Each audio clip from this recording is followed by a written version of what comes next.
that. Allah subhanahu wa ta'ala says they feed with their wealth despite their love for that wealth, the poor person, the orphan, the yatim, the miskin, the asir, the prisoner, right? Why? Because they love Allah more. وَالَّذِينَ آمَنُوا أَشَدُّ حُبًّا لِلَّهِ. Those who believe love Allah more. And so this concept of preference, if I was to ask every single person here, and we are all of varying degrees, do you believe in Allah? Of course, we all believe in Allah. La ilaha illallah. It's at our essence. What are you willing to do for Allah? That's the question. And for all of us, that's going to look very different. And if you think about all the times that Allah subhanahu wa ta'ala mentions in the Quran, this concept of athara, what do you prefer?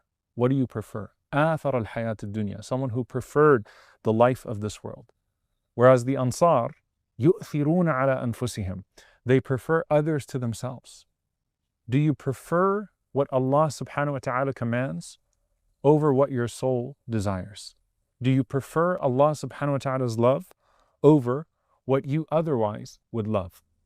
And I want to bring in a hadith here. This hadith is not in Kitab Riqaq, but I think that it really brings together this concept of sacrifice in the most beautiful of ways. And it is an authentic hadith that the Prophet